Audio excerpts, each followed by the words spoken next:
In this video, we're going to look at how we might want to compare groups within our data. And we're going to use the sample project.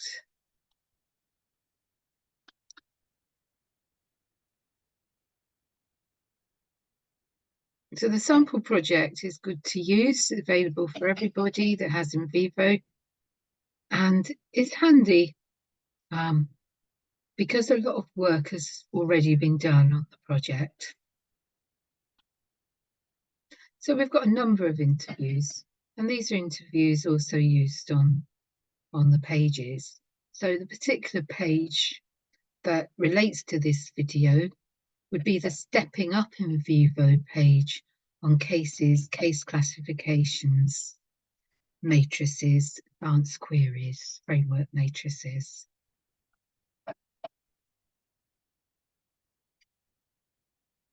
Now, I might want to make a comparison of the codes that have been used or what people have said according to different demographic data. So first of all, I'll just take a look and see what do we know? What cases have we got first of all?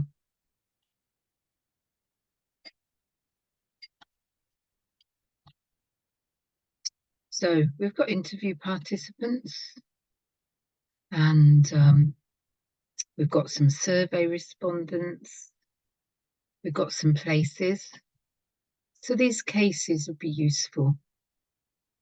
So for instance, we might not mind who has said what, but we might want to know, is there a difference in how the participants talk about their environment and their home, depending on where they live?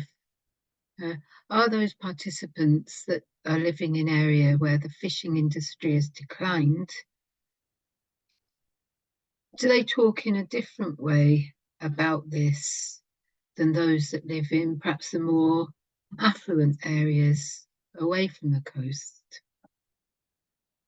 You'd need particular questions to ask when you get to this stage. But it's about comparison. So, for instance, do the older participants talk in a different way? So the kinds of things we can do.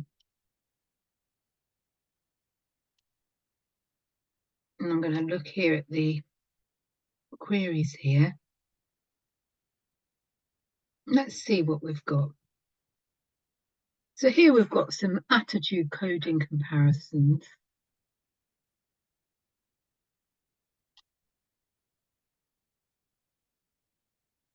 So we're looking here to see how do the participants agree in the survey to different questions. Let's look at this one. It's one I meant to click on, attitudes towards fishing.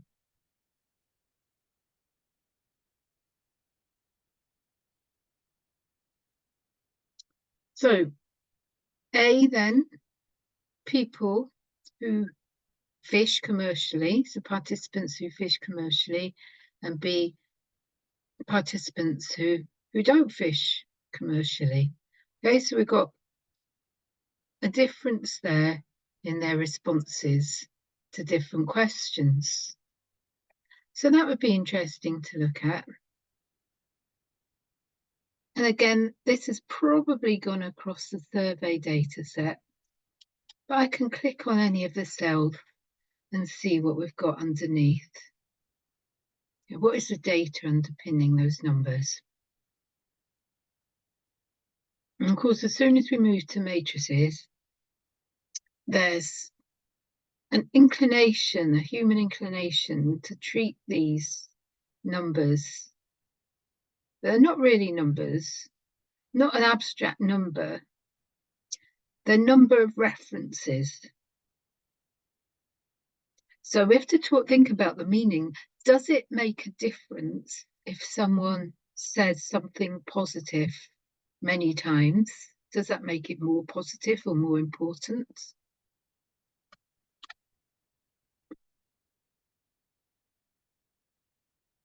Now, something's happening here. Yeah, so it looks like this has come from the survey responses. And they're talking about the positive things that they've said. An important way of living, heritage, generations handed down to family. Yeah, it's come from a questionnaire, so yeah, typically we wouldn't expect that them to be saying a great deal, but we can go into the survey responses and see exactly where this has come from. It might be a different response, and we can certainly see fewer responses from those that fish there. A way of life, an important part of the economy, wonderful. Oh, there it is. But more negative. So sometimes I'm asked, well, should I do a chi-square on that? In a sense, you could. But whether you should is a different matter. It would just show that there are more negative responses, perhaps in one group over another, or perhaps not in this case. Certainly more people there that are not commercial fisher people in Group B. Largely, I would caution about using statistics on these tables and see it really as a way of getting to the data and categorizing the data. And sometimes it can be that somebody has said a lot in an interview, that they are quite verbose and they're quite repetitive, and that would lead then to a lot of answers. In this case, it's come from a survey, and so there'd be more of an argument that you could do something like chi-squared on this. But always I'd say, do it with caution and be aware of what it is you're doing. And certainly if it's coming from interviews, perhaps where you've coded an extract, might be one line long, then another code, perhaps you've got a whole paragraph, it becomes less meaningful to try and do any statistical analysis, but helpful to look at such charts here.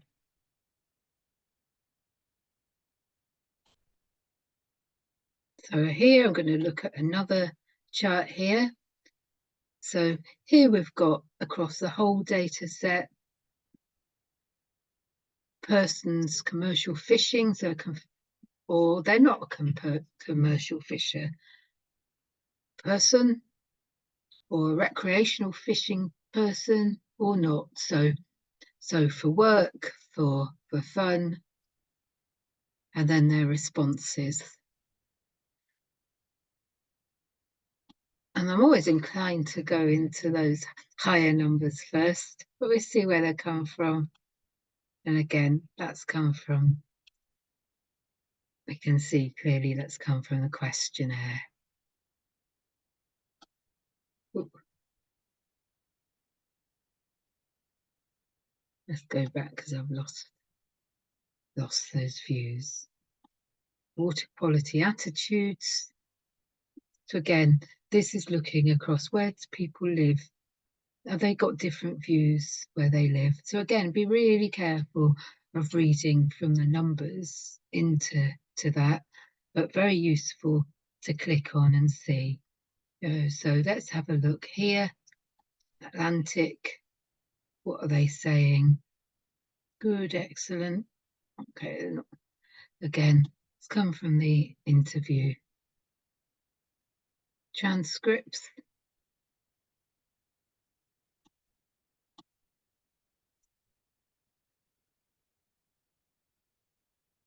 But we might see more negative views in other places. So you need to read underneath to see what is going on. Some have also got various text queries. Again, that could be done across the whole data set. But being able to make comparisons in this way, not necessarily at the level of the person, but across the whole data set, requires you to use cases. And so I recommend that you go and move to the Stepping Up NVivo course to learn how to do that. So usually we would want to make some comparisons. Other things that can be very useful, and let's see if there's any here, the framework matrices. Yeah, so we've not got one in the sample, in this sample project. I can make one. Let's make a framework matrix. I'll put example framework matrix.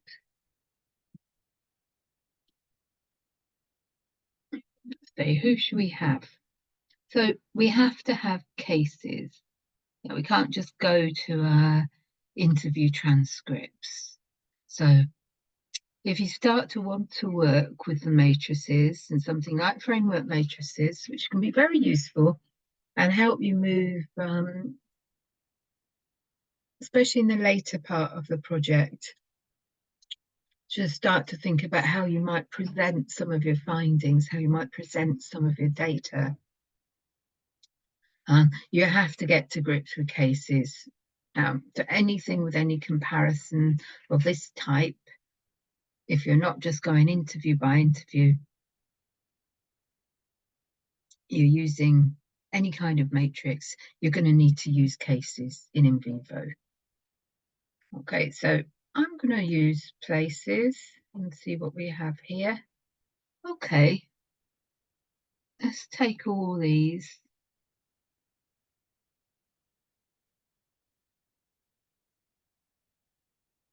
What's in there? Okay, let's put them together.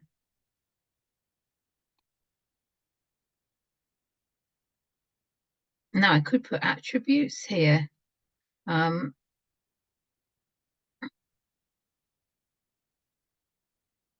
Let's put age group. Let's see what happens.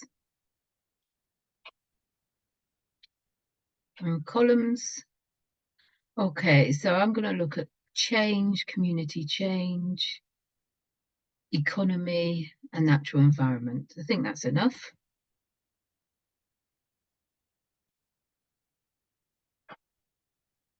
And let's see what we get.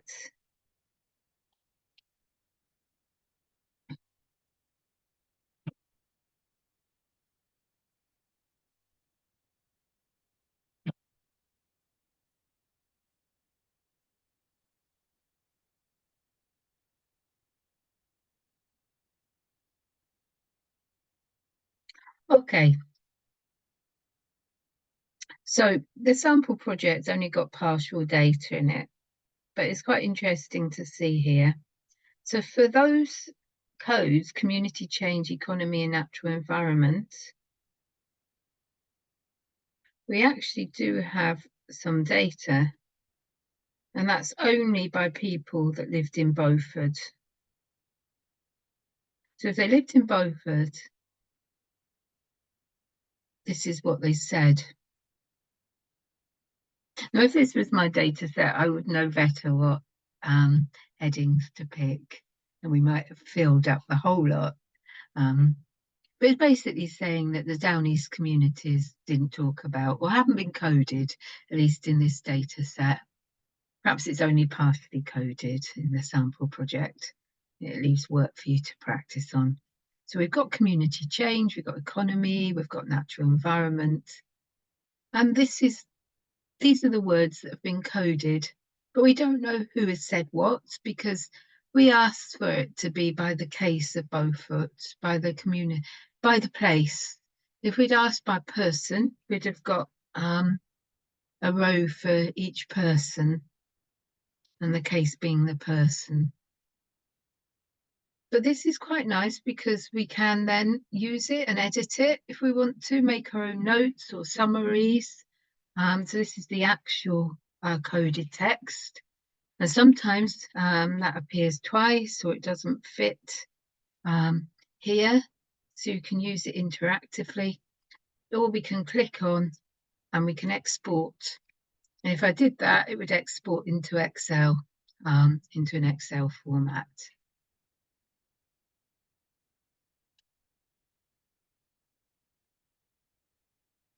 And I'm just going to go into help because I think that will be useful. And let's look at crosstabs.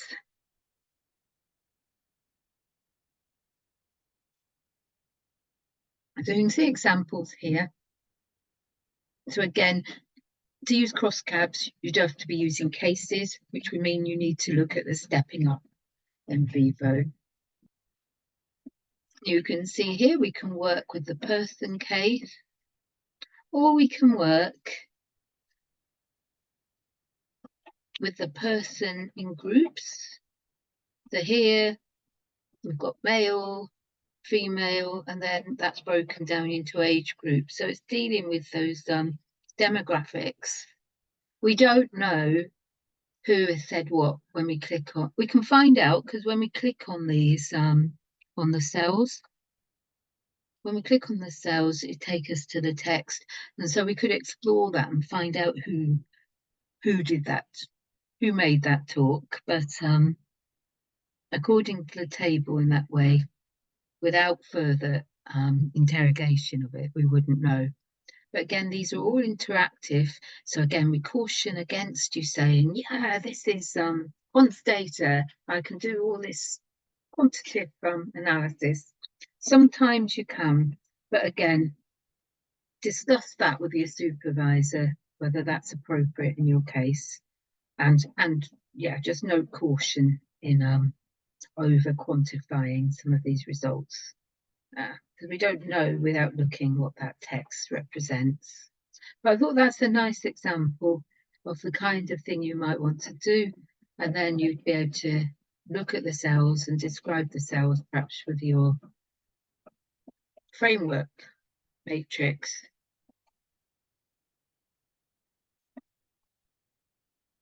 Here's an example here, better one than the one I made. So we've got the codes here, what they'd said, and in this case, we've looked at what they've said and then made our own notes. And it's saying what group the person is in.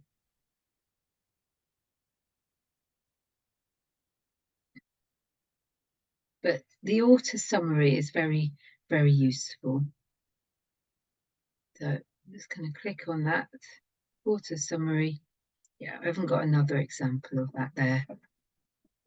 But definitely encourage you to go into stepping up and looking at the matrices, the more advanced queries, because that's where you get a real power from having done that hard work, especially if you've manually coded your data. You would have put a lot of time and effort into making those codes and frameworks. So framework matrix, the node matrix, very powerful in their what they can do.